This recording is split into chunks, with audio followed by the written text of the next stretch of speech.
And now, live from Pod Cabin in Burbank, California, it's the Allison Rosen is Your New Best Friend show. Tonight, Allison welcomes a guest. He's a comedian, actor, writer, host, and you know him from a million things, including Star Wars Episode 1, The Phantom Menace. It's Greg Proops. Pete, the retailer, is here to remind everyone that at this time of year, you shouldn't be focusing on consumerism, but on the true spirit of the holiday, which is to gather around the Life Day tree, hang your crystalline Life Day orbs, and enjoy eating Shishak fruits and worship lice syrup with your loved ones. I'm her husband, Daniel, saying hop on board the Love Bus and say hello to your best friend, Allison Rosen. Allison Rosen, Allison Rosen is your new best friend. Allison, with her the good times never end. Allison Rosen, doing the wavy pencil pants again. Allison Rosen, Allison's your new best friend. Hello, my little petiviers. Welcome to another exciting episode of Allison Rosen is Your New Best Friend. That particular French carbohydrate was sent in on Patreon by Kathleen Rue. It is a pie with a flaky crust on the bottom and the top, and it can have sweet things or savory things inside, and it's fancy, and I had never heard of it. And yes, I am on Patreon. All sorts of fun stuff over there. You can get episodes of The Friend Zone. That is my Patreon podcast, wherein I reveal things that I am legally required to keep behind the paywall. There's a level where you can text me and I'll text you back, and I do a daily text update. It includes photos, it includes gossip, it includes other things that have to stay behind the paywall. And then you can also submit carbohydrates and more fun stuff. If you're going to do a Patreon subscription, which I sure hope you will, I recommend an annual subscription, and then you get 2 months free. That's a good deal. I am also on Substack, and boy, oh boy, you'll want to sign up for that. Allison Rosen. Thank you. AllisonRosen.substack.com. Okay. I would like to say hello to my guests, Greg Proops. Hello. Hi, Allison. Wonderful to see you. Lovely to be here. You've been on the show so many times that the last many shows, I've been like, this is your 7th time. This is your 8th time or whatever. And I didn't do the count this time because I ran out of fingers. But this is your first time on the group show. Yes. Very important. Okay. It's an important outing. Really? For me personally. Okay. For me personally. Well, you were on one of my very first live shows with Doug Benson. Yes, I remember that. So that kind of counts as a group show, but that I think is before I had split it off. That was at like some podcast festival or something. It was at Podfest. Oh, yes. Yes, back when that was still around. Right. I know. The good old days. Hello, Daniel Quantz. Hi. How's it going? It's going well. Well, you just look at me like I've got more material, but I got nothing but high, and it's going well. Well, you and I are both... Can I play something for you for that? Please. After last week, I did this for you. Hello. That's your my intro. signature hello. That's his There you go. signature. Hello. Signature. Hello, Pete Bonavita. Hello. I didn't mean to interrupt Daniel's No. time. No, that's good. You can have that Listen. back. All right. To me, the most important character on the show is the drops, then me, then the guests. So you can always interrupt for a drop. All right. Good to know. And I was backed up. I almost hit the Tony Thaxton one, but Pete Bonavita, Bonavita, Pete Bonavita. There we go. Now, Daniel, the reason I looked at you, like waiting for more, is because of your cheery demeanor, despite the fact that I know that inside you're probably not feeling that way, nor am I really, because we just got back from a whirlwind Thanksgiving trip to Tucson. Tucson is where Daniel's father and mother divorced, but they get along. Well, I feel like it's where they divorced. I tend to think of it as where I grew up, but it is also where my parents Tucson or Benson? Tucson. Okay. No, I wasn't, even though it came out that way, I wasn't trying to say it's where they divorced. Tucson is where Daniel learned to drive. there you go. Well, that's true. And your dad put you in special defensive driving classes, right? That was actually great, and I recommend it. They would it was a class where they put you in situations where it was like you had to learn, like they'd roll things across the road. We went to the top of a mountain. Yeah, no, but they put us at the top of a mountain, or like a big steep hill, really more like with a dirt road. So and then you started rolling down and you weren't allowed to use the brake. Like they turned the brake off. So you'd start to gather speed. And it was like this. And you'd had to use the emergency brake in such a way as to stop it without spinning. So you learn things like that in case there was an emergency. Wow. It was great. Was it like Arizona specific? No, it was like through the school. So I don't know. Have you ever been chased by international criminals on a mountain road? No, I I'm never ready. have. I am so ready though. Okay, I was going to say, you I got feel the like skills. you always have to drive as though that could happen. Like James Bond, he's always pulling the emergency brake and then whirling it around or whatever. Yeah. So I'm ready. And they say live like you're going to be chased. Really? Yeah, they do And say dance like no one's watching. And dance. Did they It's teach you almost how the to same use? thing, really. It really is. Yeah. They teach you how to use like the smoke screen and the missiles and stuff like that too in that class. That's a good one. Sadly, I'm in America a lot, and it's eat like you have no manners. Yeah. My children do that. It's so beautiful. Isn't it? Because they're though? Americans. Yeah. So, yes. So we went to Tucson because that's where Daniel's family is. Okay. So my family had the audacity to all die They in up the and last died. couple of years. So I am an orphan, which is liberating in some ways and unpleasant in others. It's sad to be an orphan and not get the opportunity to live in an orphanage. Like you're being robbed. The opportunity? Yeah. Yeah. You know what I mean? Like you don't get to swab the floors and sing songs. I know. The sun will come up tomorrow. Right? I didn't have any of that. It's a hard Yeah. knock You didn't have life. any of that. Real bummer. I didn't. Ooh, nice. Yeah. That's what happens when you're orphaned at 50. So, no, I was. Both your I was- mother and your father? Yeah, I was younger when I was orphaned, though, but still, old. So anyway, we went to Tucson. I do not enjoy. If your parents listen to this, I had a lovely time. I don't enjoy whirlwind trips, I've realized. You have to stay. This is how I feel. You have to be somewhere for enough time that it offsets the pain in the ass of the traveling to get there. I see. It took us 10 hours to get there. And normally You drove? we drove with 2 children. It's an hour flight. Well, it's hard to get a direct you have to flight go to out of Phoenix. Burbank. Yeah. Yeah. And so, you have to change. And I did the math. It's like you only save a couple hours. And we figured this is the last time. We figured maybe it'd be easier. And the kids are better now in cars. So we thought, let's do it. Except there was like an accident around San Bernardino. And that added 2 hours to our drive out there. And then on the way back, and this has happened each time now, on the way back, when you hit about Palm Desert, you just stop moving. Traffic, yeah. Yeah, you just stop moving. for So like 2 hours. you're if you don't mind me characterizing it this way, your shitty theory about how it only costs 2 hours. Yeah, what was based on when I would drive back and forth in college, and that would take about 8 hours. Now it's about 10. Well, 11 yeah, hours. everything.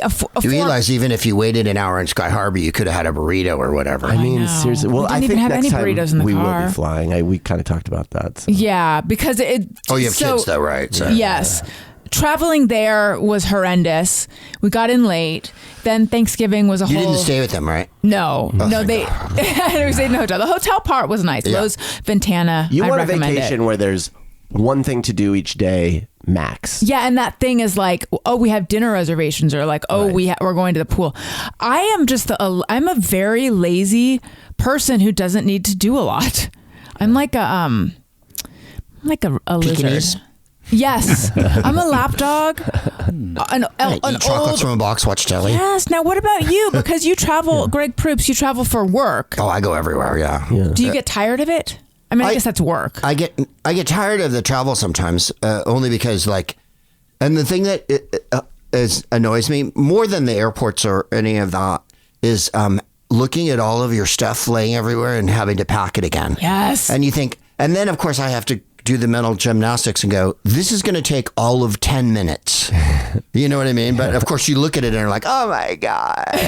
Like the labors of Hercules or whatever. Yeah. Like I have to clean the stables and, fight a lion and where it's, scan around man stuff. Getting to Arizona felt like that. Yeah. All the Sometimes packing. travel's a big bloody bummer, and other times it goes so smoothly you can't believe it. Like Yeah. you're like, oh my God, and your bag comes right off. It's the first one, and you're like, Right. what? And then other times the plane's delayed for 4.5 hours, and you're like, I hate my life. No, I've gotten so used to travel that I just don't care. And Right. You probably pack really well. I'm traveling tomorrow. Yeah, I'm traveling tomorrow, and I'm gone for a week, and then I'm home for a couple weeks, and then Jennifer and I go to San Francisco. That's my wife, and then we're only there for like 4 days, and then we go back on the road again in January, but not And then we have 85 dates already booked for next year. So Wow. That's good. like I go everywhere. And then of course in the middle of when we had the time off, we went to England and France. And Jennifer really wants to go to Morocco again, so we're thinking about Morocco. Now, when you go to England and France, are you doing a lot of sightseeing? Not anymore because I live there and I've been there a bunch of times. So I have a friend named John Pearson. He lives in London, and I remember when we were over there. Like, said, what did you do in Paris last time? And he went, no bloody museums. You know, like after you've seen them all, right? We eating, shopping, eating and shopping. So I'm pretty good fun. As far as the no pressure thing goes. Right. Last time we went to some really quirky museums that we were staying near in Paris. Two that were extraordinary. A Jewish couple started a museum that started a department store, and it had the most abstruse stuff and stuffed animals. It was really wild. It was a museum in a department store? Huh? It was a museum in a department store? They had started one, and then their other big gig was that they were funding education. They're from the 19th century, and they built this museum that had all this complete oddities. It was like a real oddball museum, not like the Louvre. Like the Louvre is overwhelming. Yeah. So, but yeah, and then possibly overrated. Huh? Possibly overrated as well. I mean, if you do, I think if you section it off and do like go, I'm only going for 4 hours or 3 hours, and then we're gonna eat. Like, don't ever go. We're gonna see everything because the Louvre is so big, you'll never. Right. And then pick the things you're gonna see. Like the Mona Lisa is dinky, and it's like your poster of you, Alice and Rosen. It's behind a piece of glass. So when you take a flash photo of it, which everyone does, it's a photo of a piece of glass, and it has the most reproduced piece of artwork in the history of mankind. So you can go to the gift shop and buy a photo of it. I mean, I don't understand why people take pictures of art in museums. I think it's just to prove that you were there or see something. The picture, like it's the painting is been done better. Like you can get a better reproduction of it somewhere else. That's so weird. I also feel that way a little bit about why take pictures of like landscapes or monuments if nobody's in it, because it's like, again, like the Eiffel Tower, if nobody is in that picture, what's the difference between your picture and someone else's picture? How is it personal if someone's not in it? Right. Yeah. No, I agree with that. And I have a friend who takes pictures that never have any people in them, and I'm always like, well, this really screams jolly on the holiday, doesn't it? No one's ever Where gonna were you, look by at yourself brooding off camera? Right. It's interesting. We just got a bunch of like all my family photos digitized. And one of the things that the digitizing, or we're in the process of doing it, and one of the things they ask is, do you want every photo scanned, or do you want to leave out the ones that don't have people in them? Because oftentimes, each photo costs Unless like it's 65 like cents. a house and- you grew up in or something like that, who cares? Right. You know? Or some special memory. I agree with you. Can you do the opposite? Can you be like, just give me the ones with no people? Yeah. I just only wanna want the ones see. with furniture. Right, Yeah. exactly. A car. No, but I think on a holiday, like you say, people overschedule. And then my wife has a friend, and I swear to you, they'll all go nameless because it's too horrible to even consider. And his sister evidently does a spreadsheet in the morning, no. like 8 o'clock we're doing this, 10 o'clock we're doing this, 10. And I was like, that is not fun. No. And also group things that aren't your group, like you're with a family, that's fun. But I mean, like all of a sudden, we're all doing this at 4.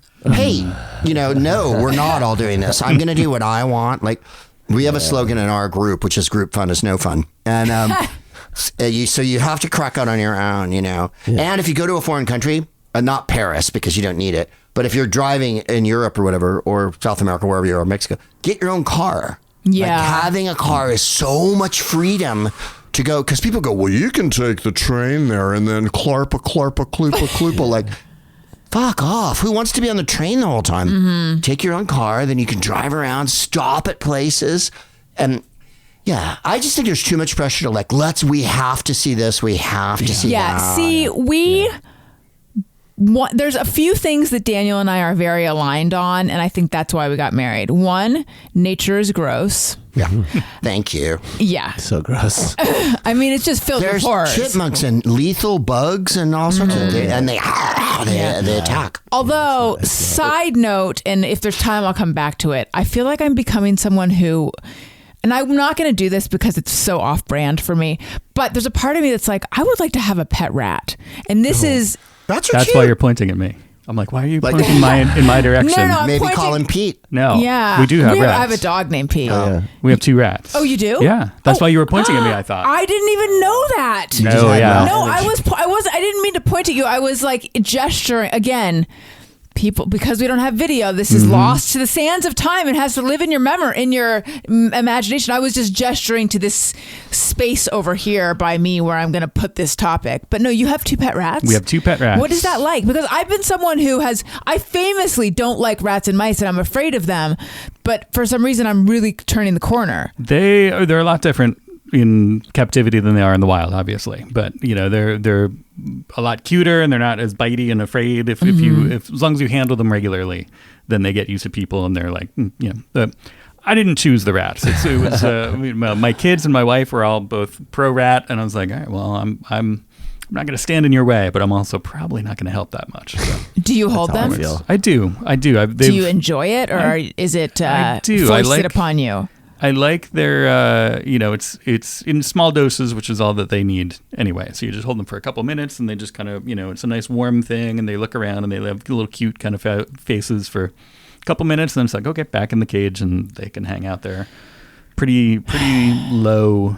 Have you seen maintenance, low signs of activity. intelligence? Like beyond what you'd expect, because the pro rat propaganda is like they're like dogs. Right. That would not be my kind of, I wouldn't use that to sell them. I wouldn't be like, they're so smart, because I don't. How do you feel about the tail? Kind of Because I feel smart. like that's the part I can't. They really... can learn, and they have a memory. Yeah. They Yeah. know who you are and stuff. But I mean, so can fish, and I have fish, Fair and enough. I like them. So can birds, yeah. Yeah. There's something the rat people really want to get across how intelligent they are, and I don't know how are we measuring. I'm not proselytizing. I'm not telling you need to get rats. I'm just we have them, and they're fine. What are their So names? very neutral. Benedict and Nicodemus. I was my going to say God. Ben. Hello. Yeah. That's so cute. Like the movie. Yeah. Right. Secret of Nim? No, there was a movie That's called... Nicodemus. Oh, really? Okay. well, Called Ben? well, there was a movie called Ben, but the first one was called... Oh, no, I just blanked on it. Bruce Davidson was in it. Willard. Willard. Oh, and yeah. he lived alone, and then he had a rat, and then the one rat was named Aristotle, was it? And then that rat gets killed by Ernest Borgnine, and then Ben is his special rat. And Michael Jackson sang a song that was a giant hit when I was a little kid. I know that Was- song. What is the Crispin Glover movie, a remake or something? Yes. Yeah. Okay. See, he's a disenfranchised youth who no one will talk to, but he is friends with the rats. And then Sandra Locke was in it, who was Clint Eastwood's Oh, yeah. wife for a long time. Yeah, she was in it. And I saw it in the movie theater. That's how old I am. And then the Michael Jackson song, you could not get away from that year. You know that song, right? Which one? Ben. The two of us need look no more. Oh, It's and he very sings sweet. it to the rat like Yes. that. Oh Yes, my yes, God. yes. See, this is tugging at my heartstrings. Rats So- are cute. My friend John Peterson, when I was little, his dad was a scientist, and they had rats and guinea pigs and all this jazz in their house. And we played with the rats and took them to school, and they were good fun. And I'm not a big animal person, and I, like you said, nature knew. If you see a rat in LA, do not go near it. Do not touch it. Well, It's full of vermin, and It'll it'll give you kill a you. script. Yeah. But the other thing, like possums that live in LA, they eat rats. So they're don't mess with possums. Leave them alone. They're stupid. They do what they do, but like they'll eat a rat. They'll eat anything, in Unless fact. you want a rat eaten, then you should mess with the possum. I've and get the possum on board. also really come around on possums. Yeah. It's, We had a possum family living on the side of our house. yeah. And we there are rats all over our neighborhood. So we have to like make sure our house is sealed. I'll see Yeah. rat shit on this. Yeah. All over the house or on the outside of the There's house. tons of shit. Oh, LA is so ratty. Yeah. But not as ratty as New York.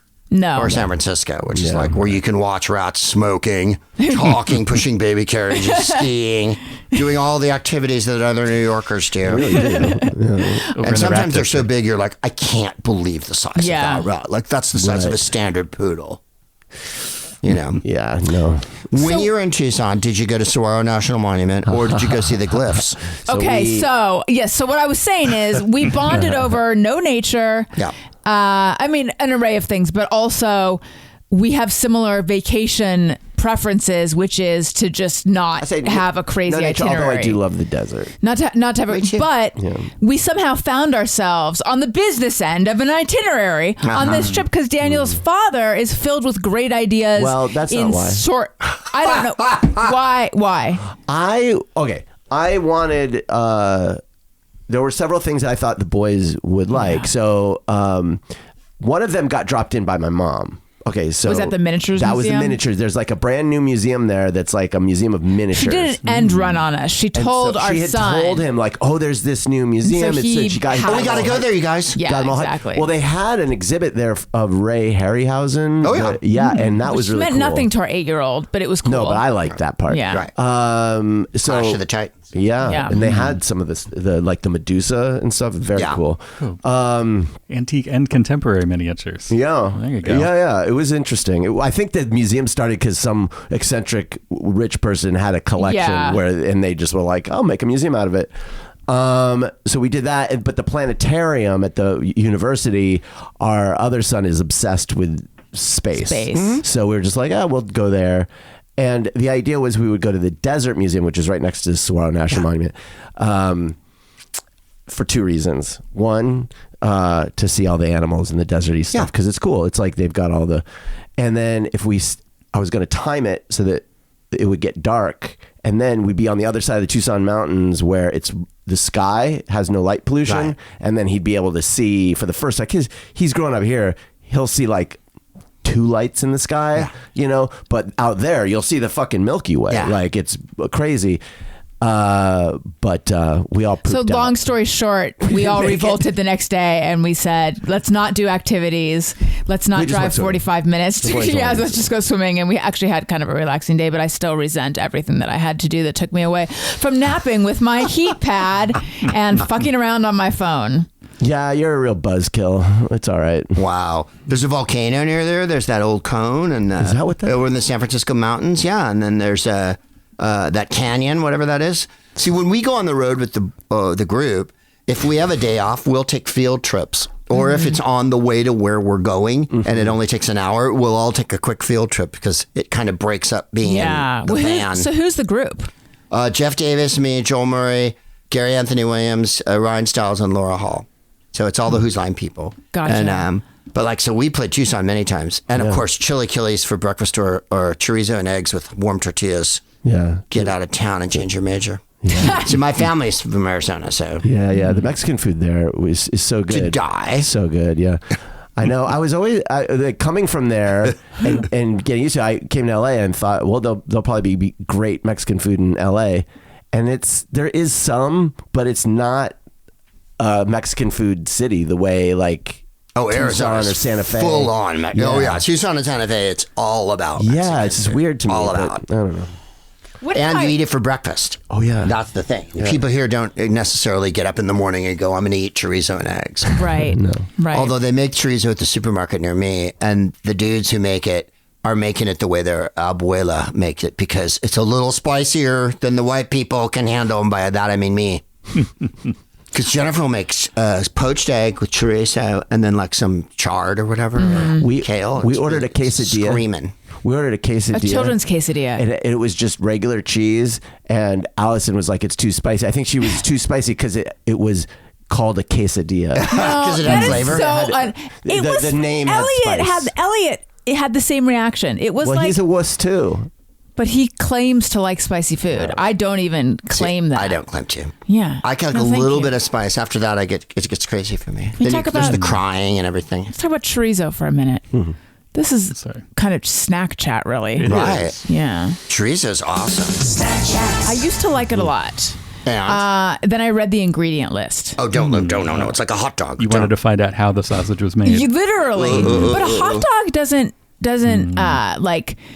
It's not an audit of ingredients. Maybe it should be. Chorizo, maybe. I mean, it's been years since I've read the label, but you guys know, we all know what's in it, right? In a hot dog? In chorizo. I just assume it's like any sausage. Is it different? Are all sausages like lips and cheeks and butts and stuff? Mostly, yeah. Okay. What's interesting that... But you saw on the ingredients, it was like lips, cheeks, butts. I don't think it said butts, but I think it... Pete, will you look up chorizo ingredients? It said lips and cheek, and it broke it down enough that I was like, well, no, That's thank wild. you. Yeah. Nah, if my wife made it for you. It's the warm tortillas that get you. I could go for a put warm butter on tortilla. them. Yum. My dad used to live next door to a place where they would make the tortillas. Oh, hell and you yeah. would just go get fresh. Oh, there's nothing like it. There's nothing like it. Well, how do we so feel good. about corn tortillas, though? I like Or is them. that what she's I'm making? fine. No, flour almost always, but corn Yeah. tortillas are awesome. Mm-hmm. See, I guess. my family's from Arizona, so we had Mm-hmm. Arizona Mexican food. Every single family gathering was tray after tray of deep fried taco shells, and then you put all the stuff on them. That sounds fun. And then enchiladas, Yeah. enormous casseroles of enchiladas. Yeah. That was what family. Anytime there was more than 5 people, it became that. So that was I grew up with all that. Where in Arizona is your family from? My family was from, my mother moved to Casa Grande in the Depression.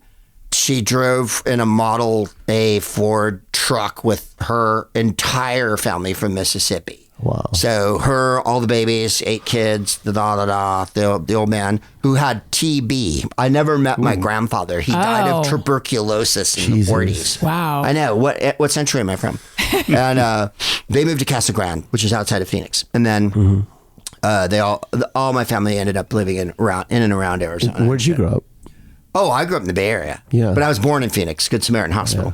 But I've spent enough time there over the years. I remember when 116 degrees was outlandish. Yes. Like that was, oh my God, I can't believe it's standard. that hot. This is crazy. And now Phoenix has regular. maybe 50 days in a row of over 100. wild. Because you'd have to get up at 6 in the morning for it to be cool enough for you to like goof. Because by 8, the other thing I said to my wife the other night, I would skip out on the goofing and just right? sleep. Yeah. Cool enough I to love goof. places where the sun goes down and the temperature drops 47,000 degrees. To me, that's what, like we were in New Orleans the week before, and it was kind of warm in the day, but not too bad. It's November. But then when it got nighttime, I was like, oh, it's perfect now. It's like my favorite temperature, 68 with Oh, a that's a breeze. good one. It's a good one. Right? But Solid temperature. anytime that it's 88, 90, like, that. oh God. At night.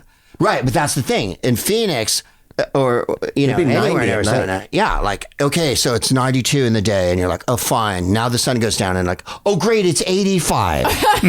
It doesn't go down to 52. Right. No, it's and it just sucks. boiling hot still, and you're Yeah. like, and then they'll go, well, there's no humidity, and you're like, well, They would say that we grew up, the house I grew up in, we didn't have air conditioning. We had a swamp a swamp cooler. And it was like, you're just adding moisture to the, you're just making it humid. Like, You and I are the only people on Earth who remember swamp coolers. Oh, my God. Because they weren't air conditioners. My college. It just added moisture to the air. Right. My college had swamp coolers, and Really? I have I went to Pomona College in Claremont, which is it's Inland Empire. Like it is hot Yeah. there. Yes. Now there was one dorm that had air conditioning, and it was the foreign language hall, so you had to like speak a foreign language and be super into Right. it to live there.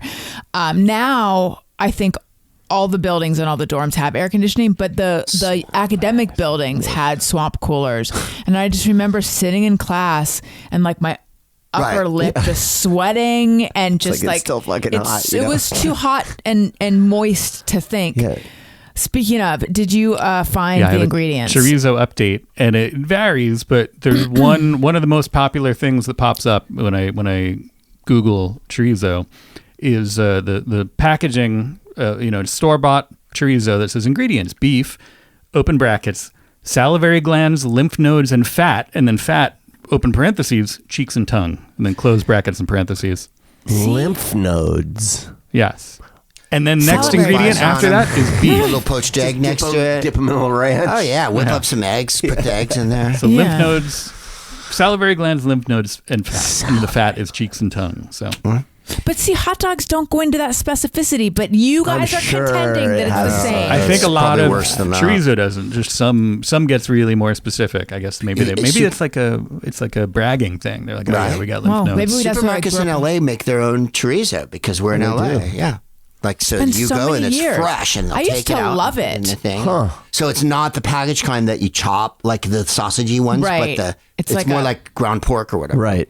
I used to, maybe I should revisit. I got to find a vague label that will appeal to my sensibilities. You I can't used think to too love much it. sometimes about the I stuff know. you're eating because you'll be like, oh God. You know? No. You'd be like our son, who's like, "When's the expiration date?" And I'm like, "December." He's like, "No." Yeah, Right. He it's is December. Is he obsessed. squeamish? Oh my god. Is it squeamishness or is He's it just- like some kind of neurotic obsession with expiration dates and but it's fresh? like that. He's like I'll that give with him, everything. but it started with food, and now I'll give him socks, and he's like, "Are these old?" They're clean. Turning into Jerry They're Lewis. socks. Yeah, Yeah, I it's mean- interesting. It's interesting. And like What about water. broccoli? That kind of. he likes broccoli. that. Oh, okay. But Yeah. it needs to be fairly fresh too. He just But wants everyone everything would fresh. want. I mean, everyone would want fresh broccoli. I don't know. Yeah. I always said when kids are like, "Oh, I hate, whatever spinach," and you're like, "What?" Yeah. I liked all those things. The only one I couldn't get down with was my mother used to make okra, and it's taken me a long time to get on the okra train. Okay. The okra train left the station a while ago. You've got to basically cook it down to nothing. Yeah. Yeah. I used to buy jars of pickled okra. It's like- and Right? and that's pretty good. Those are good. Yeah. But I mean, I've never like, had it otherwise. Right. And the one thing I really never liked was stuffed bell peppers when they would put hamburger and rice Yeah. in them. Yeah. Right. I didn't like that when I was little, but now I'd probably eat it. I think I could get down with that. So, Greg Proops, how was your Thanksgiving? Oh, it's great. Jennifer made a turkey, a little one, for the two of us, and she made pumpkin pie. No mashed potatoes this year, but we had sweet potatoes, Brussels sprouts with chestnuts in them. And Fancy. what else did she make? The pumpkin pie, we got this pistachio Strauss ice cream that had extra like little flavors in it too. I can't remember. I can see the label in front of me. And it was really good. Her pumpkin pie was to die for. And she's always saying, people hate turkey. They go, it's too dry, but not the way my wife makes it. You cover it with one of those fabric sheets, and then you put butter on it, and then you carry on basting it through the entire baking process. At no point can you let it sit for a long time. And that's what people do. El Salvadorians will tell you, soak it in pineapple juice. Oh, wow. Right? That sounds good. Because it tenderizes it and it keeps the inside moist. What you're after is that crust. The skin has to be super crunchy when it's done. Right. And then when you cut into the first part of it, it can't be like, oh, God. You know, it has to. like dust like coming off of it. Right? Because people who don't know how to cook turkey, they'll cook it. And it's like, it has to be cooked to death because it takes forever. But you got to carry on putting butter on it all the time. And so she does. And it was really, we ate it. I watched her after we ate, go back over, after you ate your 17 portions each.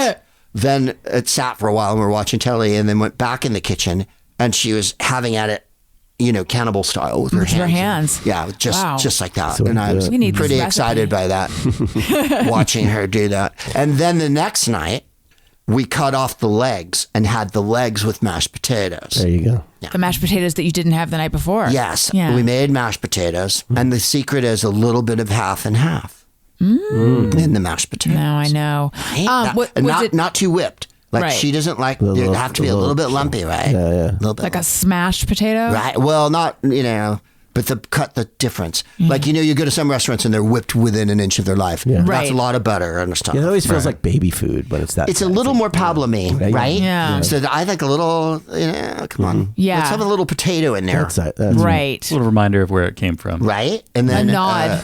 So it was good. I mean, we weren't even going to do it. We had been in New Orleans for 4 days. We'd finished a long 2-week run with the guys at Who's Line. And then the last date was New Orleans. So I said to my wife, why don't you just come to New Orleans and we'll hang around Yeah. for like 3 days. So all we did was eat. And after 4 days of New Orleans food, you're bloating beyond all recognition. Yeah. It's gumbo and creole and homemade ice cream and etouffee and, the richest, thickest food in the world. Yeah. It's unbelievably irresistible and delicious. And after the 4th day, you're like, okay, I could really take a break. That's how I felt in Paris. Right? Like so it's just rich. like people go, well, their portions are less. It's like, yeah, that's because it's all like high fat, high which makes it amazing to eat, but you don't eat as much of it.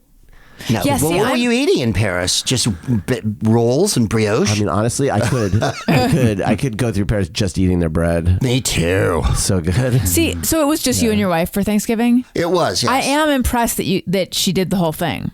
I am too. Yeah. She's a superb cook. I mean, for her, it's like it would be like you or me just, Doing a whining and podcast. looking at our phone. Yeah, exactly. She's really adept in the kitchen. She's an extraordinary cook. So I'm really lucky that way because she'll just whip it up. How was yours? You went away, right? A little bit away, yeah. We went up to Grass Valley, which is a little bit north of Sacramento, kind of northeast of Sacramento.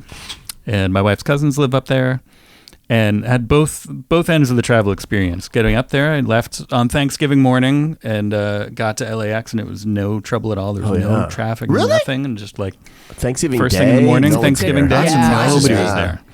But then coming back, we kept putting off, kept trying to see more people, fit in more people. We drove through the Berkeley and Half Moon Bay and visited a couple of people, and then next thing we know, we were in the clump of traffic Of trying to get back I-5. into LA on the 5. Yeah. Who And, watched the rats? The rat. So my wife is a teacher, and like students are like lined up basically to take the rats for extended stretches. They're like, "Can we have the rats? Can we have the rats?" they're, And like, so checking out the anytime we rats. want to go away, we brought a dog with us. We have a dog, we have a cat, we have 2 rats, we have a tarantula, and we have some fish. And the cat, the tarantula, the fish they can deal with automatic feeding, and they're fine Was on the their own. tarantula happy when you came home? Did it? It did. It greet you? Leave me your waved its arms. little arms. Yeah, I had a love little those sign. videos when soldiers Welcome come home home. to their tarantulas. Yeah, so cute. Yeah. But yeah, the dog came with us, and the rats went with a student. So everybody was taken care of. Gotcha. Did you have any stuffing with oysters in it? Like No, our collar? right? Water chestnuts and oysters and Who does the oysters? Classic stuffing. So- Fancy stuffing. That's what Yes. they call it. So we did an episode where people called in with their favorite and least favorite Thanksgiving foods. And someone called in and said like their favorite is fancy stuffing, which I think the person who made it was Southern, right? It was like their grandmother. certainly. It sounds and like a they, Southern and thing, yeah. and then they were listing all the ingredients and we're like, yes, and oysters. Smoked oysters. And the look on our faces. But I Smoked guess oysters? Not fresh ones. Wasn't it smoked? It was canned oysters. Yeah, tinned. Yeah. I guess it's a thing. Wow, that's cool. Would you go for that? Yeah, I would. Jennifer didn't make stuffing this year, but she usually makes, and I'm not kidding, Joe DiMaggio's mother's recipe, which is he was from Martinez, California, on the East Bay, and of course San Francisco, and evidently she gave it to Marilyn when they got married, and it's bread, of course, spinach, pine nuts, and then this no garlic. It says in handwritten Italian mom, no garlic. Because otherwise garlic's going in it. Right. Right. Just by default. Yeah. And the secret ingredient is chicken liver. Oh. Right. So Jennifer will make it. And once we used to have like big dinner parties at Thanksgiving. And I remember having one where she made an enormous turkey and every single bit of it was gone. Like, there's always too much turkey Yes, left. yeah. And like the turkey, it was like a science experiment. It had been desiccated down to one of my friends, and a guy named Feeway Billy is in the Tubes. I remember him walking across my living room Sorry, what was with his the name? turkey drumstick in his hand like this. And she made that stuffing. And everybody goes, oh my God, it's so good. And then you'd never tell anyone there's chicken liver in it. Right. Because they don't know why it's so creamy and delicious and has an extra meat flavor to it. But, and also people gross out. They go, oh, I hate chicken liver. And you're like, you don't, yeah. Daniel's if a it was you're here, a though, liver you would hater. eat it. Okay, so like I hate liver because my mom would make beef liver for my stepdad. Right. And that shit smells With bacon? with onions. Onions, yeah. And I would smell it coming down the street. Like I'd be walking home and Right. I'd smell like, fuck. You don't eat that then. Yeah, but I guess I assume all liver tastes like that. I'm just like off liver. What about chopped liver? Maybe I'm open to trying other livers. I don't know, but just that beef liver, man. Ugh. Jennifer used to make deep fried livers with green beans. That's just to die. Yeah. But you have to like it. I mean, this isn't for everybody. Right. We're losing listeners as we I speak. know. Just saying chicken livers is enough to Yeah. freak a lot of people out. Right. It's But true. my mother would make for my father chicken livers, and we would have cow's liver too. So I didn't. think there was grew a up- big like we all need to get iron and we have to eat liver and that's gotta the only way. Man, it's got to smell. When I dropped the kids off to school today, the grass near the school actually had a livery smell. It's Wow. got there's like a Fertilizer? I don't know what it is. There's like a particular, it hits the nose in a way that other things don't. And I don't know how to describe a smell, but it's almost like a metallic, I don't know what it is, but it makes me That queasy. makes sense, right? Because there's a lot of iron in it. Yeah, I mean, yeah. iron That's in what your it blood is. and kind of similar.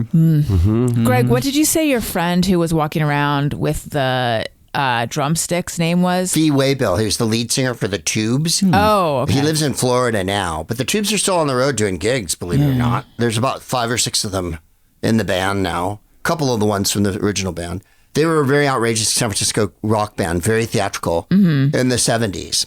And they had a stage show that earned them no money because there were so many people on stage and Right. dancers. Kenny Ortega was their choreographer and lead dancer Oh, wow. who went on to be the movie director. And he's from Redwood City, California. I'm from San Carlos, the city next door. And as I said in one album, we used to go over to Redwood City because they had Mexican food. So we would watch over the fence and be like, oh, look, flavor. Because San Carlos is wicked white and Redwood City was really Latin. So yeah, I became friends with him years ago, and we would invite him to Thanksgiving and stuff. And he'd say things like, Fee Waybill is fantastic. He has no censors, you know what I mean? Like, or no, what do they call it? He has boundaries, but like he'll say what comes into his head without thinking about it. Yeah. And these are my 2 favorite Fee stories. So, and by the way, he's 6'6" and an athlete. So like he used to swim in the ocean every morning and play polo on the weekends. Polo with a horse between your legs and a mallet. Polo. So how strong do you have to be Yeah. to stop a horse? And you know, Yeah. So if you hugged him, you had to really be careful to not get your neck under his shoulder because he would drive his shoulder into your head and kill you because he was enormous. Right. And if he talks at the top of his voice. So he goes, man, I love getting stoned at your house because there's always something good to eat. And years ago, 2008 or something, he invited me to Mark and Brian's. Are they still on the air? Remember KLOS, Mark and Brian. Yeah. I don't know if they are. I don't think they Well, there are. was those 2 different morning teams. weren't recently. Right. There were Up white until guys. recently. Well, there was Mark and Brian and the other one, whatever they were. Kevin and whatever. Kevin Bean. Bean. Kevin and Bean. And Kevin and Bean quite nice. So were Mark and Yeah. Brian for that matter. But Mark and Brian had a rockin' Christmas Eve or whatever. So Fee calls me up and he goes, hey man, we're doing Mark and Brian's rockin' Christmas Eve and I'm singing Talk to You Later, right? Which is their big MTV hit, right? And with an all-star band, man. And so I go, yeah, I'll be there. So I go. And Foreigner, Heart, and then the all-star band was Rob Halford from wow. Judas Priest, Slash, Steve Lukather from Toto. There was Keith Emerson from Emerson, Lake and Palmer was alive then, and he played keyboards. Wow. And then they had some fancy drummer too. So they go, hey, let's bring out Fee. Fee comes out in a suit, fucking looked great. He was giant, you know. And he sang Talk to You Later, which him and Steve Lukather wrote. Right? Steve Lukather wrote Talk to You Later with the Tubes. And so he does his number, and now we're backstage. And I'm like, Fee, that was great, man. You really killed it, you know. Because the whole crowd like, which song is this? And then when they start doing it, oh, it's this song. And they all, yay. So now we're backstage, and here comes Heart. And it's dark, right? We're backstage in a place in LA, a shrine or somewhere. And Heart are dinky. They're both 5 feet tall. What? Like Are they're they dwarfs. really? What? Yeah, I no, did not Heart know are that. dinky. Heart are dinky. So here they Didn't come. know that. And I love them. Right, me too. So Ann and Nancy come along, and of course Ann's got loads of hair, like rock that and roll was- 80s. Yeah. That's what threw Coffee us off in the Achiever, 80s. yeah. It's these dreams. Right, so there she comes. And we're standing there, and Fee turns to me and goes, hey, here comes Heart. Greg, Ann's the fat one. And I go, Oh no. Oh my presumably not the deaf one, Fee. God. Oh my God. Oh. But it was so fantastic when they came by because they were this big. And all you saw in the darkness was their hair. Yeah. As they matriculated by. And then, of course, they killed. And then Foreigner came out. And Foreigner's nobody from Foreigner except Mick, the guitar player. This is like Ship of Theseus. Like, Right. if Lou- you replace every member of the band, is it Right. still the band? Lou, who sang all their big songs, hasn't been in the band in ages. Yeah. What is I've been waiting for a girl like he had to sing in a high register. So he lost his register, so they got another guy.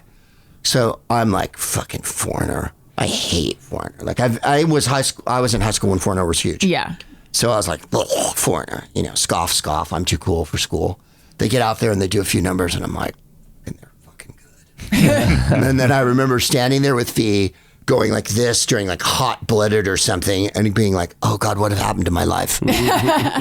So we go backstage and now it's after and everybody's drinking and I drank then. And Keith Emerson comes up to me from Emerson, Lake and Palmer, who I avoided like the plague in high school because they played progressive rock, right?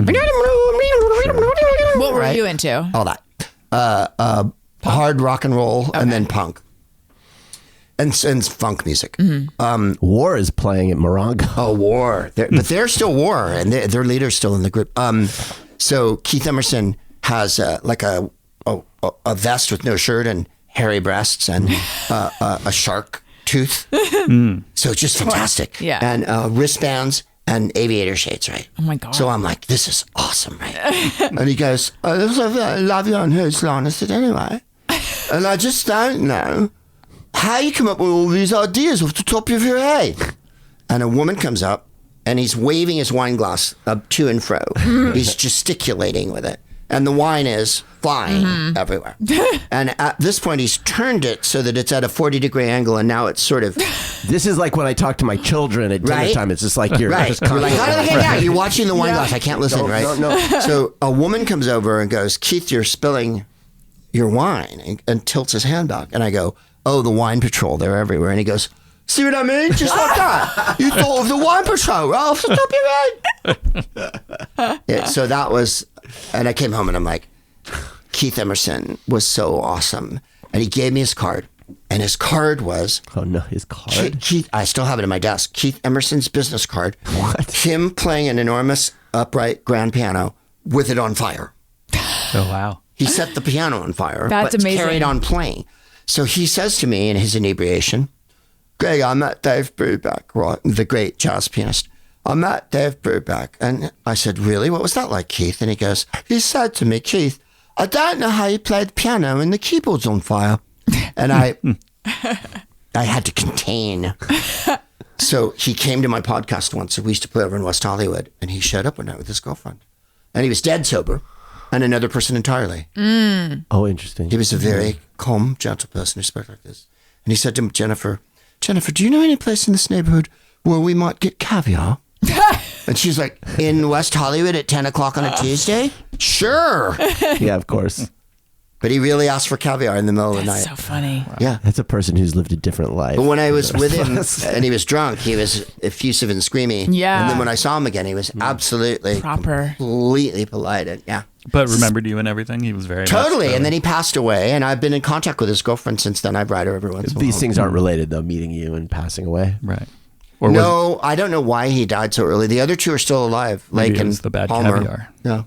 But he was really a lovely person. And quite, by the way, they were all very good musicians. It was just I hated Sure. Prog their rock. music, you know. Yeah. And, I mean, they had the Geiger cover. You remember the H.R. Oh, they Geiger? did. Brain Salad Surgery, that cover. And then Yeah. they did classical music amped up as rock. They did Mussorgsky's pictures at an exhibition and Aaron Copland's rodeo and stuff. But it'd be like, you know, like, I avoided them. All the hippie girls in my school fucking loved ELP. Like, Really? yeah, yes. Yeah. Yes. You like prog rock? I'm from the 70s, man. I avoided it. So speaking of coming up with things off the top of your head, Like the Wine Patrol. yeah, there you go. How do you do it? You have put out you're incredibly prolific, and you've put out another album called Free State of California, which just came out. Which again, and I don't know how you do this, you do albums that are hilarious and it's all off the top of your head. Yes, that's right. Isn't that insane? That's crazy. Yeah. I have 4 shows to do it in. 2 on the night before New Year's and then 2 on New Year's Eve. So I'll have a bunch of ideas and then I'll think of like, what do I want to talk about, but not write it out. I don't go to the club and work it out like you would make. I've made albums where you go to the club, you work out your material in front of a bunch of different audiences and you keep writing it and shifting it and editing. But I decided like 4 years ago after the plague, because I'd done a bunch of crappy Zoom comedy shows during the plague, which nothing, as I said, on that album. Like wasn't it like Nowhere Comedy Club? Yeah, Nowhere. Yeah. So nothing screams comedy more than watching it on your phone. Oh, yeah. Really, nothing brings the amazing immediacy. Yeah, the immediacy. So I decided, well, I'm gonna. And Doug Benson years ago, I said to him, and Doug Benson's such a hard worker. When do you put out a record? And he went, I try to put out a new album every year. And I was like, I'm not doing that. And then George Carlin, my idol, between 60 and 70, put out an hour HBO special every single year, right? So I determined to get off my ass and do that. So this is my fourth one in a row. I did one in 2018. I was going to do one, and I recorded one in 2019, which I never put out because I was too lazy. The plague hit, and instead of editing it, I sat there and cried and drank for 2 years. Like we all everyone did. else. Yeah. So I go in with some ideas. The first show, I work them out. Second show, I work them out. Third show, I work them out. Fourth show. So I am able to take. So it's not as complete as like if I'd sat and poured over it, but the spontaneity and the magic of having it on the night, I think makes up a little bit for the lack of.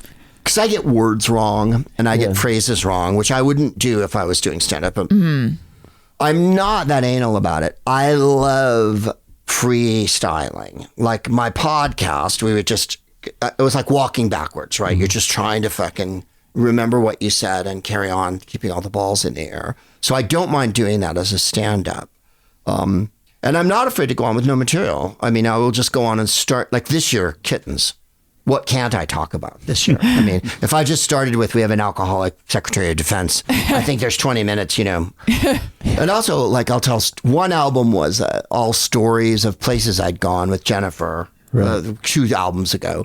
I don't know why I was on that tip, but it just started, when I got on, it was like, that's what I thought of. And so I started telling all these different, and I met Prince Charles once and did his birthday party. So I told that story, which is a pretty wild, like, how do you meet Prince Charles? But on the last album, it was right after the election.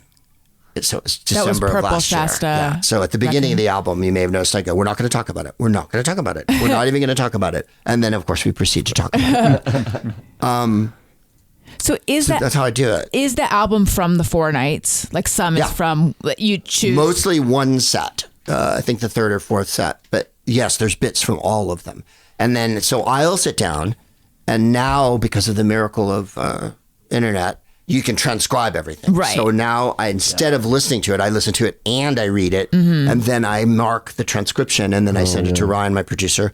Then he puts a mix together, and then the final mix is he comes over to my house, and we sit at a table like we're sitting at now. Jennifer sits there, and he sits there, and I sit here, and I smoke a joint, and we listen to the whole record. And if they laugh, because they've heard my material more than any humans alive, if they laugh, then we keep it. Because I'll go, I don't like this part. It's not funny. It doesn't work. And they'll both go, it is funny. Keep it. And so I have one skill as a performer, and that's that I'm able to listen to people and admit I'm wrong. One of the first albums I did, I remember handing to another engineer entirely and letting him make all the edits. No hand in it. Oh, interesting. Because most comics will stick their, if you'll pardon the expression, stick their dick right in the middle of everything. And, this has to be here, and this has to be here, and this has to be here. And it's like, I had to let all that go. What does Leonard Cohen say? Forget your perfect universe, cracks are where the light shines through, or whatever. So I feel like you're going to say, don't go home with your heart on. Right, don't go home with your heart on, getting head on my unmade bed. He said a lot of things, but that was, I like the insanity of doing that because it forces me to be funny. There is no getting up in front of a crowd that's paid $50 plus on New Year's Eve. Yeah. Or $75 or whatever the fuck they paid for that big show. And it's their big fucking night out. Some of them, the only time they go out all year. And waffle around up there. So there's none of this, where are you from? What are you doing? Right. It's me, boom, boom, boom. So what if someone listening now wants to go to your New Year's show this year? Are there still tickets? Yeah. And there'll be no material from that last album on the new album. I really make a huge effort to do there'll be 10 minutes of old material thrown in here and there to kind of link me to things and maybe get the ball rolling occasionally. But by and large, I don't repeat, which is hard because now I go to a comedy club to do a set and I can't remember anything off my last 4 albums. Whereas if you did material from the old albums, I'd remember everything because I wrote it and did it 1,000 years. Right. So it's at Punchline, right? With Jackie Cation. Oh, cool. So if someone where should they go if they want to buy tickets? GregProops.com. Okay. Or Punchline.com. Punchline SF, I think it is. I called Jackie and because Jackie knows every woman comic in the universe. Her and Lori, really make that their business. And I don't. Don't they have at one point they had a list on their website. Yeah. Do they still have that, I wonder? I think so. Yeah. So that's why I went to Jax and I said, Jax, I need a woman to feature from me because I don't have men on the bill anymore. I haven't done it for years. I only want women because who wants to see through white guys? So, and I want to hear women's voices, like hello, half the population and more than half. And so I wrote her and I go, Jax, do you have a woman for me? And she wrote back, I'll do it. So I really lucked out because she's a fucking genius. And so my wife was pretty excited. And I said to her, Jax will do it. She wants to do it. She volunteered of all things. So it's with her. And Dia Luxmarion, who I've done New Year's with 100 times, who's an old buddy of mine from San Francisco. Well, that's awesome. Everyone needs to go to the show and they need to listen to the album. It's called Free State of California. Okay, let's do Just Me or Everyone. Sometimes I ponder on something I have thought or done. Is it just me or everyone? All right, Greg, do you have one? What was it? Just Me or Everyone. Oh, this is the thing that I hate that everybody does that I wish everybody hated. No, although I like that idea. This is something where you do it and you wonder, does everyone do it? Oh, right. Oh, right. I was thinking of the other one where other people always do it, and I wish they would bloody stop bloody doing it. I think that's hey, go fuck yourself. Oh, that's hey, go fuck yes, yourself. Right. Okay, sorry. That. I got them inverted, No worries. Allison. That's so this okay. one's the one that I do. And you wonder, do other people do it, or is it just you? Is it just you, or is it everyone? Okay.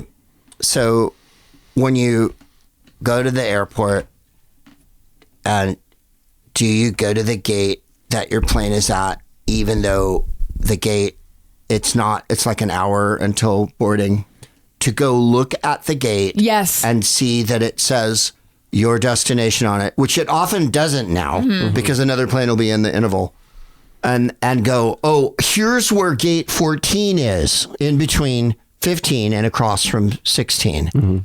And then, okay, now that I've established that the gate is where it says it is, I can go eat or whatever.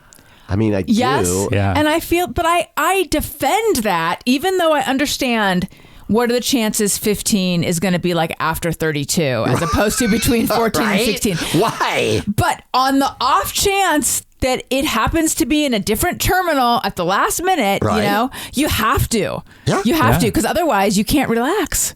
Well, especially if it's a That's high the one number. time they'll Sometimes change their consecutive numbers. If it's like 18 or 24, it's like that be across the might room. not be in the terminal. That might Right. be in a satellite terminal. I was That going to might say, be- or the one you have to take the bus to, or the one that there's Right. 2 escalators down to. Or you get an A or a B in there. It's like, I'm in man, 24A. that's- How does that get 24A? And then it's like sometimes they're next to each other, and then sometimes, no, A is you got to get on this shuttle. Right. And who hates getting on the shuttle at the airport? Me. You're like, wait a minute, I'm already here. yeah. Well, I don't appreciate a impromptu tram. And then you drive through runways and stuff. yeah. And it's Where you're also "What?" like you're getting the reverse VIP treatment because when you're in a normal terminal, it's got all the stuff. Yeah. But I have to go to satellite terminal where there's a vending machine if you're lucky. Right. And maybe like a newsstand with no one working there. Like I don't get Yes. to have the amenities at the Yeah. satellite terminal. Right. There's an American Airlines one at LAX, and the satellite terminal used to have vintage pictures of all the movie stars, which I love. So it's Frank and Ava Gardner, whatever, coming off a plane. Everybody's well dressed. And they have the worst goddamn concession. The worst. Like the sandwiches are crappy, and you're like, so what? I came all the way over here, and there's no going back. Yeah, there's you're no going stuck. back. Oh, I'm going to get on the bus again. Go back over to the pretend farmers market in that terminal. No, you're stuck with it. You're stuck with the shitty choice you've made. Yeah, sometimes even you have to make the choice of, do I go to the bathroom now or Yes. possibly never? Yeah. Well, that would be my other one. Does everyone go to the bathroom every time they pass one? Yeah. As in, like, I don't know if you guys remember Dear Abby. I think there probably still is a Dear Abby Ann somewhere. Lambert, Ann Lander's Ann Landers, sister, right? Her sister they both have the same hair. Yeah. Did And they the hand it off same- to somebody? Oh, probably. Yes. And she said, never pass a bathroom. And I was like, That's good advice. use it and then go on, because you don't. And I never understand people who, like, when we're in the bus together on the road, we make frequent stops because, hello. And then we'll all go and one will stay in the bus. Yeah. And you're like, are you literally waiting till the next stop, which is at least an hour away? And how do you do that? How do you just go, oh no, everybody go in, I'll just sit on 3 hours, the bus? yeah. Yeah. That's me. Really? I will wait it out. I don't know why. I don't know what it's. But I just don't. I know my capacity, and I know that I'm like, I can wait until the next one. And I never want to wait. I know. No, me neither. I worry about waiting. Just like the rats. I'm not defending it. I'm just saying this is what I do. If we stop somewhere and it takes a while, I'll pee twice, for real. Me too. Yeah, just I'll go back. just need to really empty the tank. But I was actually thinking about this in Tucson. I was thinking about how my kids can go like 6. They go for it's wild how long they can hold their Really? pee. Yes. It doesn't seem healthy. But then I recalled that when I went to summer camp for 6 days, the worst 6 days of my life, I really wanted to be a summer camp person because I'd seen all the, I'd read the books and I'd seen it. That was going to be my Canoeing, art class. Right, Color Wars. Yeah. That was going to the boys' camp from across the lake, even though this was a co-ed camp. It was going to be my rite of passage. It was when it was all going to happen. Turned out none of it happened and I hated it. But I really think that I peed like once in that whole time. Right, 5 days. Yeah, and I really didn't use the bathroom very often at all. So here's my question. Yeah. Is it just because when you're younger, your whole bladder and everything is like fresh and new and much works much better than it does at our age? Well, I know for guys, your prostate is not as large. Oh no! As soon as you get older, that in, becomes a huge. What does the prostate do? Well, it gets cancer when you get about 75. Right. Aside from It that, swells up though, after about 50. It kills you. Doesn't it constrict? I'm not actually sure. It like controls the penile functions, So whatever those may be. produces fluid for semen, converts testosterone to a more active form, and helps close the urethra during ejaculation to prevent semen from entering the bladder. So it's So like you have it's like a multifunction. And then it swells up and it's miserable. Right. right. yeah. What about when you have to use a bathroom that's army style and doesn't have any dividers between the commodes? Then I won't go. I'll save it to the next. That's what I'm stop. talking about. I remember going to some bloody young youth thing. Yeah. And I think we stayed at like an army base in San Luis Obispo or something. And it was like Camp Bob. I've been there. Yes, when I did youth and government, we stayed there. I went to It's youth so and funny. government. So Right? When you mentioned that, I was like youth and government. Right. Yes. So I've been there. This is crazy that we're in youth, because whenever I mention youth and government, people are like, what? I'm like, you guys. I know it. So what were you? Are you a congressperson? Assembly person? So here's the thing. I got sick, and so I never went to Sacramento. I only went to the preliminary things, but Right. I would have wanted to be in the Senate. Were you a senator? No, I just would have wanted State to. senator. Yeah. That. First year I was a reporter. Second year I was, I think, a state senator. And then we got busted for smoking weed and they sent us all home. I'm not kidding. Oh, wow. I know, right? Did you go to Sacramento? Yeah. Yeah. The first year Jerry Brown spoke, I used to do a joke about it in Sacramento years ago when Jerry Brown was governor again. I go, when I was a teenager, Jerry Brown was governor, and now I'm 50-something and Jerry Brown's governor. And he was fantastically caustic and peremptory. He got up to speak to us, and it was 1,000 kids from everywhere in California. Right. And someone asked a question, and this is the 70s, so it was about the bicameral house or the peripheral canal or some nonsense that we were interested in those days. And he went, that's a stupid thing. He like ranked on this kid. Wow. And I remember thinking, hey, Governor Brown, we're fucking 17. Like, why don't you get off my dick? Like, I'm not one of your, hey, get in the, what was it, the Plymouth? Get in the Plymouth and call into Ronstadt or whatever and cool out. Yeah, youth in government was great fun. So you had to learn how to write a bill. So we all learned how. See, this is what drives me You crazy. also peed with no doors in between. Right, that was the problem in San Yeah. Luis Obispo. When I see people online go, why doesn't Chuck Schumer just fire the president and impeach him? You're like, have you taken no civics in your life? Right. Have you the slightest notion of how any of this works? Yeah. Like Yeah. how assemblies work, how bills work, how the government, even this government, which is a shambles, still, you've noticed the courts are able to put the brakes on him There's here and some there. functioning. Yeah, and the Congress has defied him a few times. Mm-hmm. Like, it's still functioning, however kangaroo right now. But, like, Barely. people go, I fucking hate Jeffries because he won't make Trump not president anymore. Right. And you're like, Doesn't work it's that not way, yeah. his job, you Yeah. idiot. I turned into William Shatner. So, having gone to youth in government, Right. you learned all that. Absolutely. This is what an assembly person does. This is how a bill is made. This is how you vote on the bill. This is what a house does. This is what a judge. This is what the three branches of government. I gotta say, like, I did Boys State, Yeah. which is sort of like, and same thing. And that is where I learned, like, you hate to say, I hate to say it, that it was actually effective in teaching me anything. Yeah.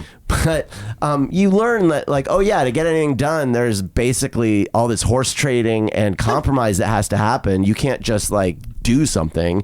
And that government really, you realize, government is really just trading favors. Yeah. It's just like, all these parties And there's a zillion entities. Yeah. This whole, why don't we just do this? It's like, right. because even now, we're not a dictatorship. How about that? Democracy is still functioning, however lamely right at this moment, but we're not a dictatorship. A dictator can go, I'm having you killed. I'm sending the army there, and it just happens.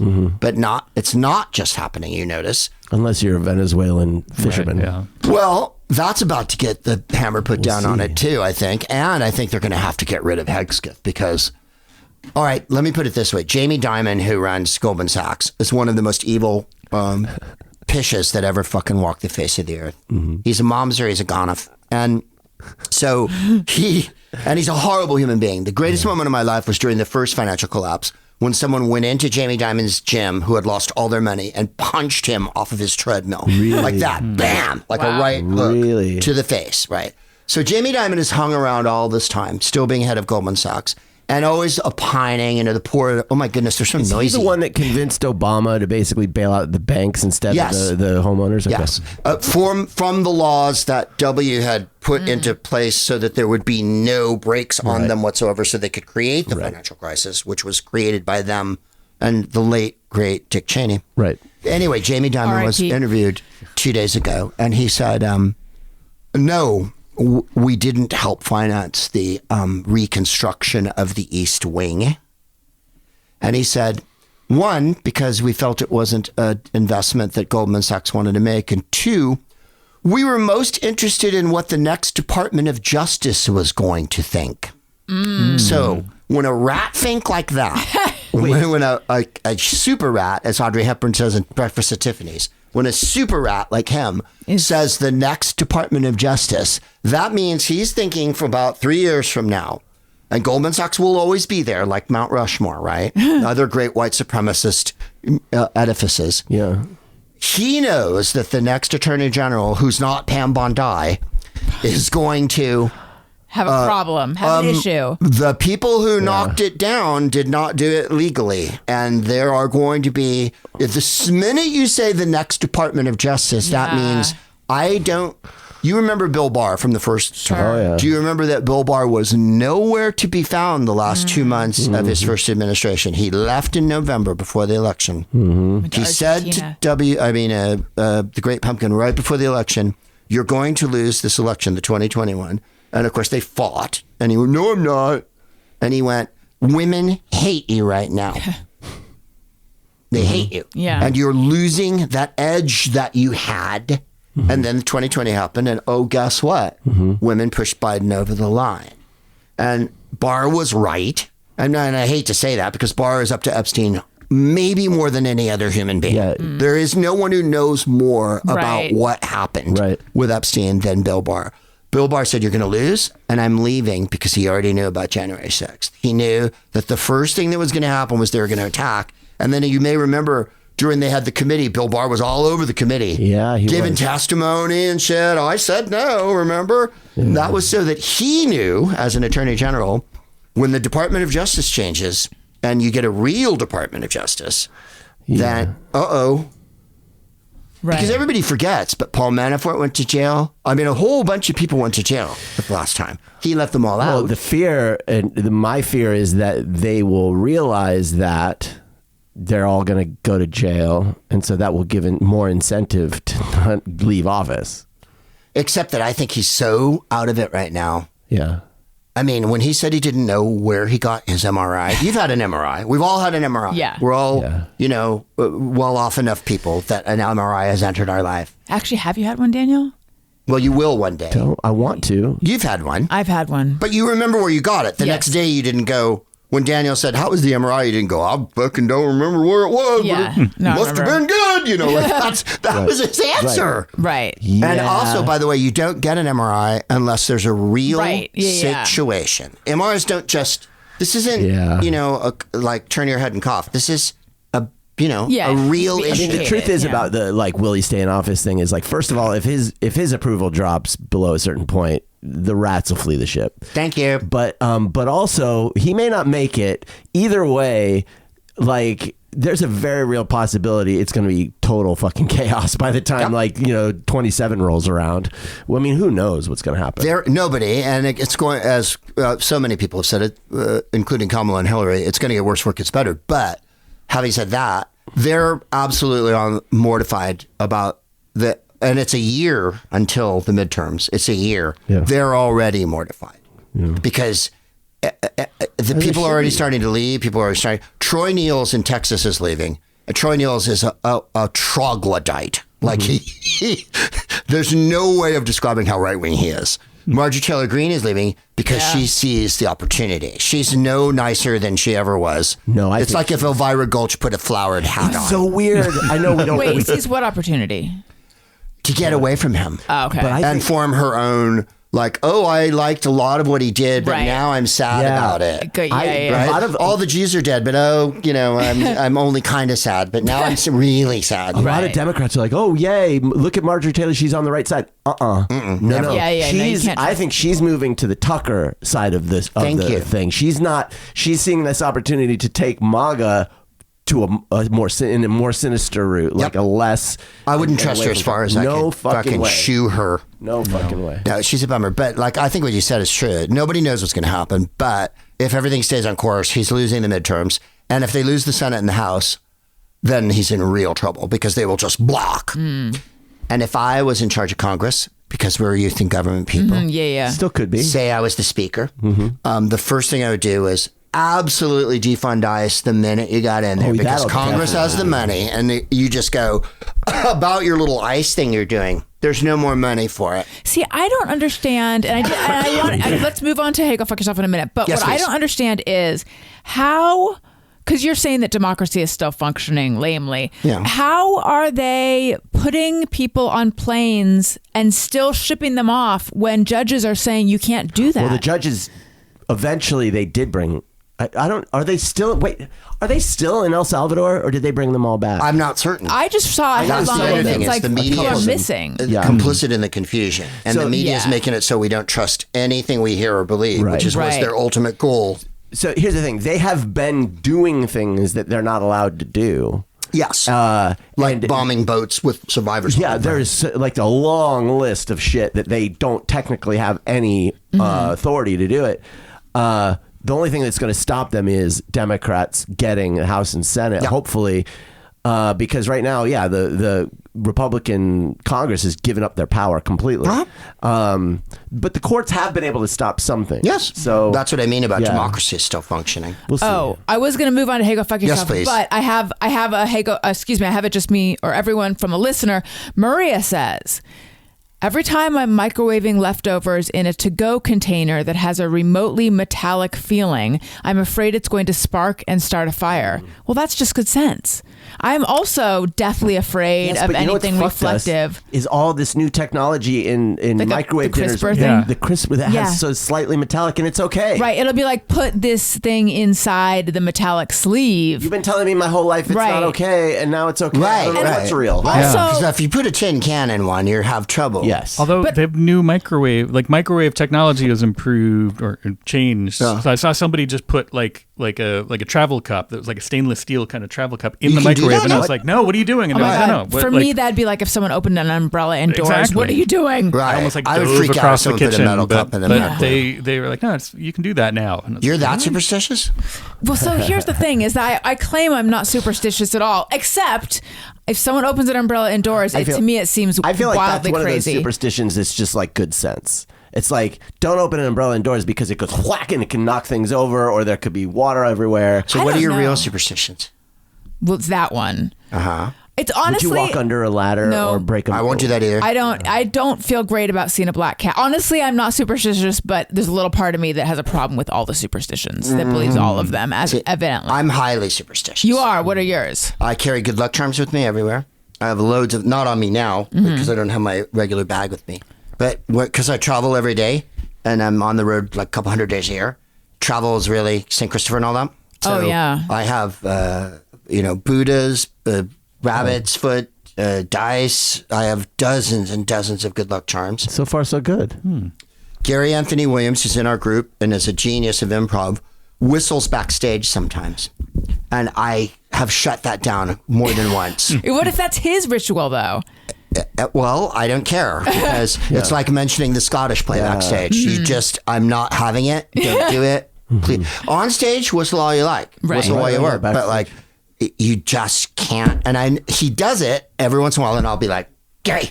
And he'll be like, what?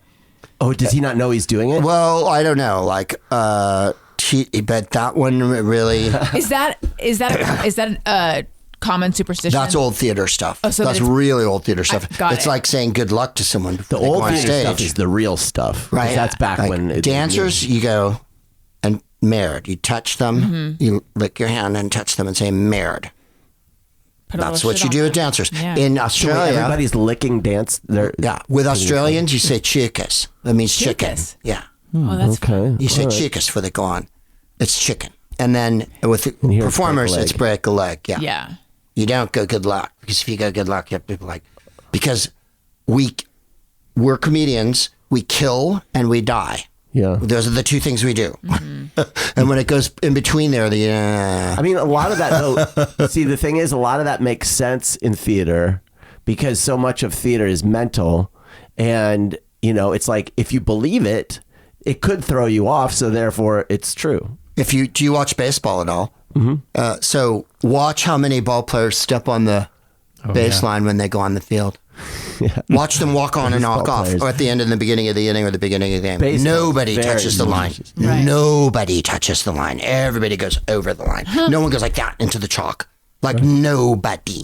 And then what about this? Drawing in the sand, drawing in the batter's box, or this the hand the stuff. thing they're doing Yeah. the things and they're chanting and they have to do it the same way every single time they swing the bat. But again, that's another one that's super mental, and you've got to like, Right? Yeah. But I mean, Right. would it really matter if you stepped on the chalk? Is that going to make you die It when would you're in the matter game? Break your No, mother's but it would back. matter if it mattered to you. I'm So, saying like, if you we're all not of the a only sudden- superstitious people. There's a lot of people who. So Yeah. I guess for me, it's like that kind of stuff for the performer. To me, it's real. Yeah. But as the fan, whether or not I wear my USC hat is not having an impact on who wins the game, and yet I feel like it might, and I don't want to risk it. Right? What about when you put it inside out and put it on backwards because the game's on the line? And that changes the complexion of It's everything. the butterfly thing, man. It's like, Right? the hat goes like that. It affects the outcome Yeah. somehow. I don't know how. And then if someone does something, okay, like the last time the Giants were in the World Series, because I know I don't root for the Dodgers. Hooray, congratulations. They were in the World Series, and we built a shrine in the living room with all of my dolls and talismans and pennants and whatnot. And when the shit hit the fan, I would get down on my knees in front of the fucking shrine with my hat inside out and pray to fucking Willie Mays and shit. And did it work?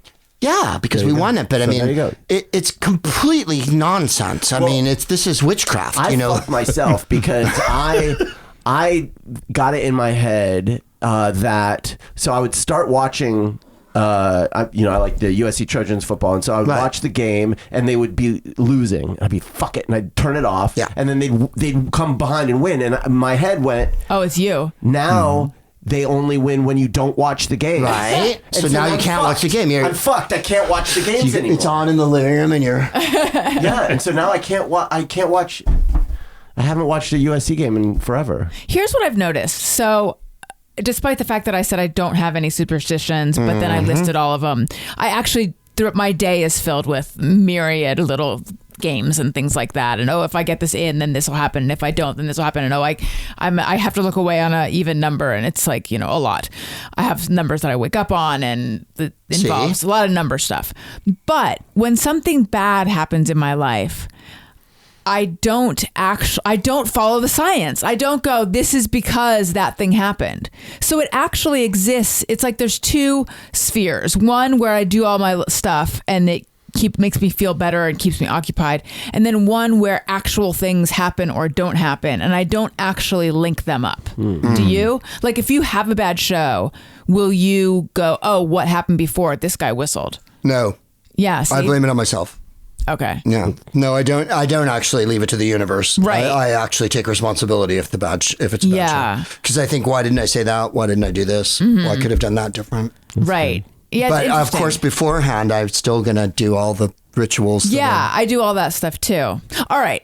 Because I want to be mindful of the time because you have an out. Let's move on to Hey, Go Fuck Yourself. I have one. I have been all about these gel pens that are cheap, and I think I made them a product pick. You can get them on TikTok or Amazon. Well, this latest batch that I got, it's a ballpoint pen.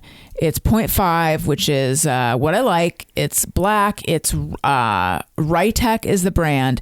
And listen, you can barely hear me clicking it open and closed, as opposed to, say, a regular pen.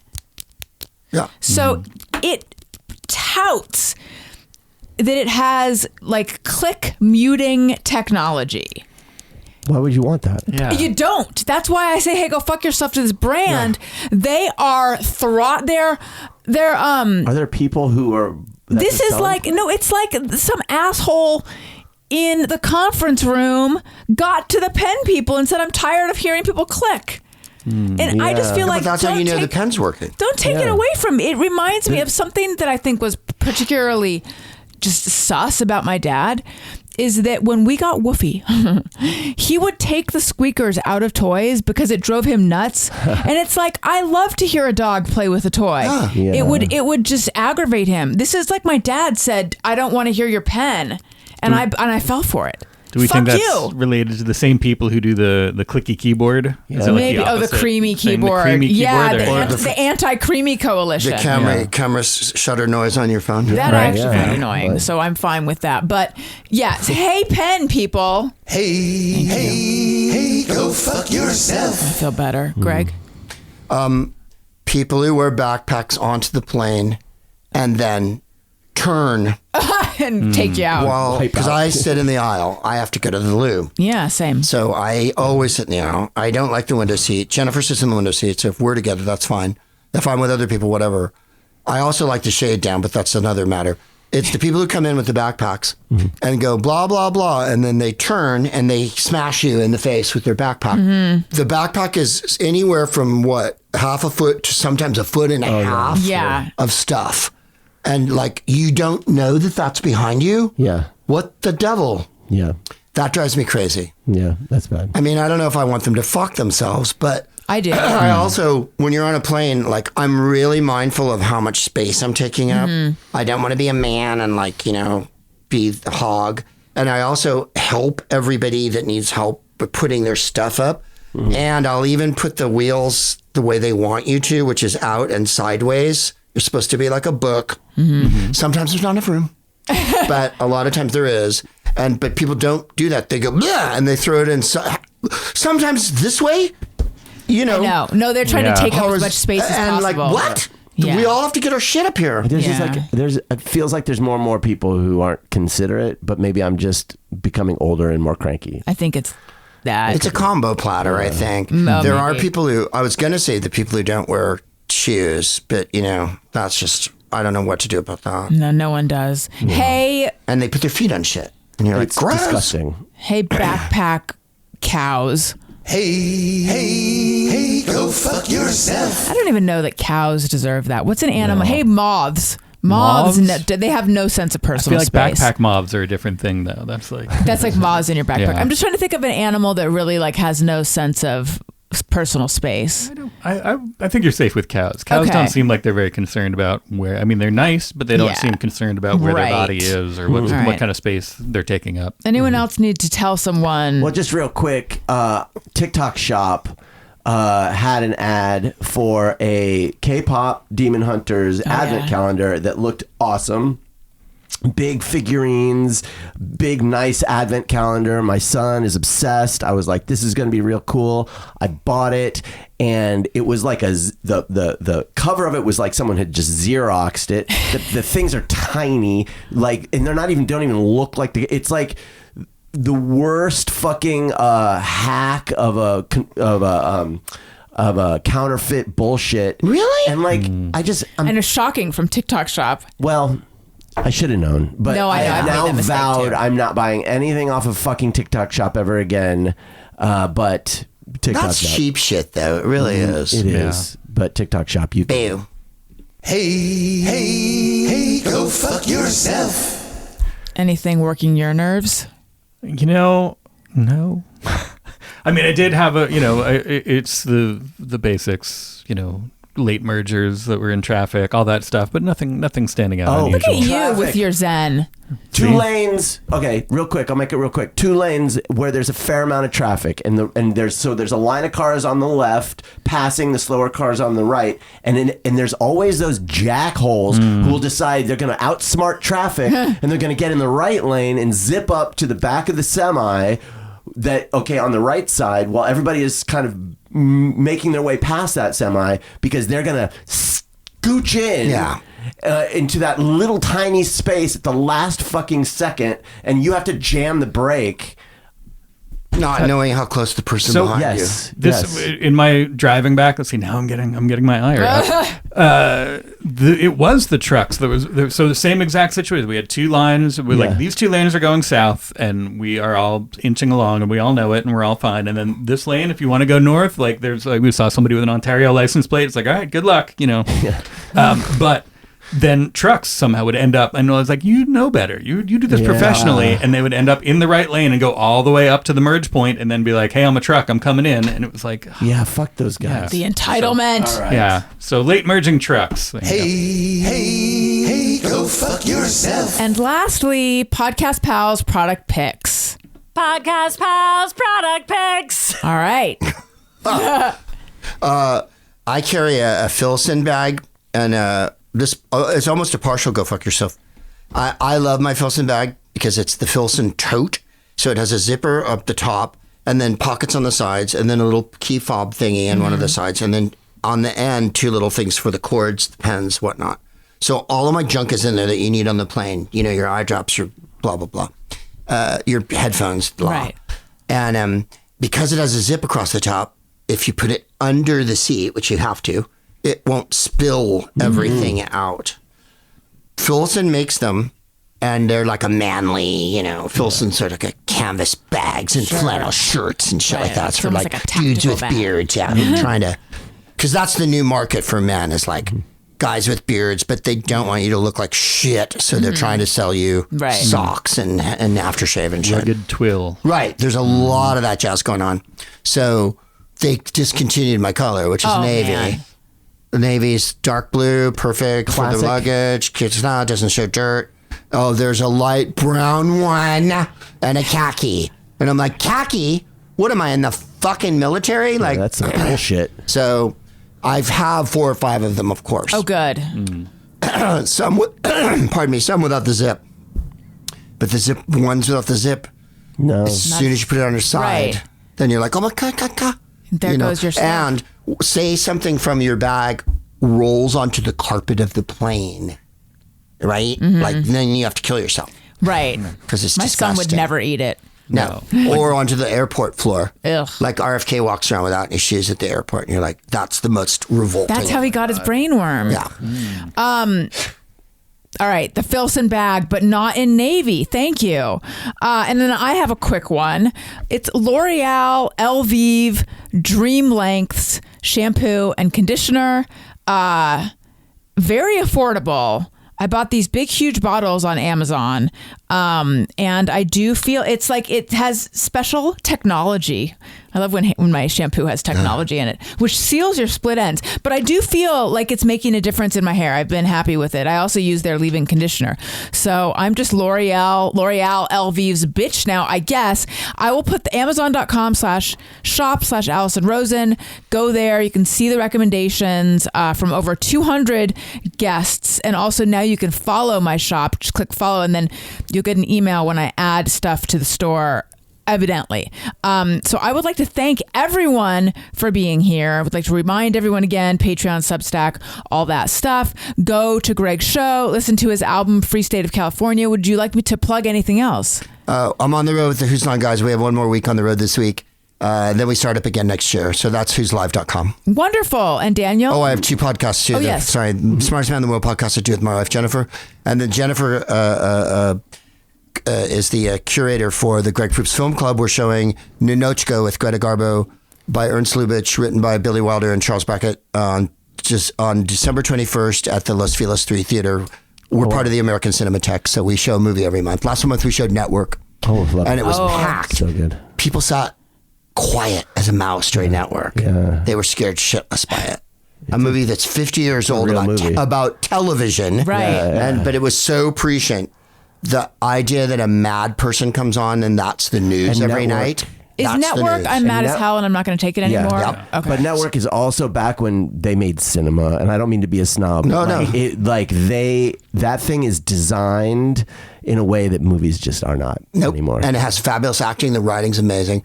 So when he goes crazy on the air, the newscaster, they give him his own show. Yeah. And his best friend is like, he needs help. And of course, it's a hit.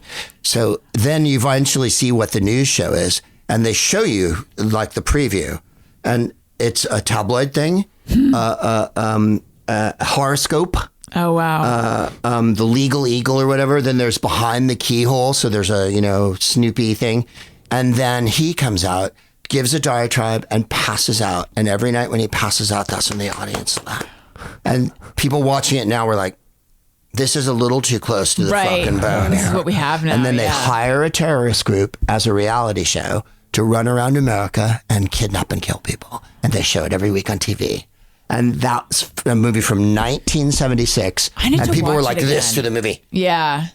Because it was from when I was 16. Wild. Yep. Crazy. So anyway, we're showing Ninotchka. And the plot of that one is, ever so briefly, Greta Garbo comes with some communists to America in the 30s. And because America's so awesome, she's overwhelmed. And the thing that gets her is she sees a hat in a store.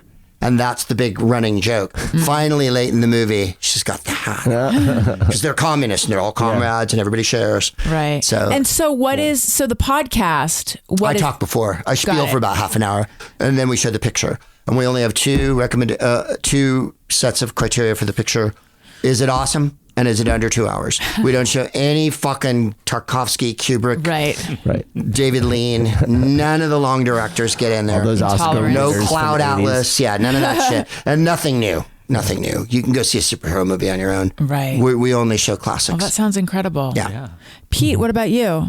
Same as always. I haven't been doing much, but we've got a live show, live reading of Star Wars The Force Awakens coming up at Dynasty Typewriter on January 11th, 10th? I forgot the date, but in January. I think you know Patrick Kottner, a friend of mine. Sure. We do it together, and my other friend Alex Robinson, so we've been doing these live readings, and they're super fun. So all the other ones are up on YouTube at swliveread.com.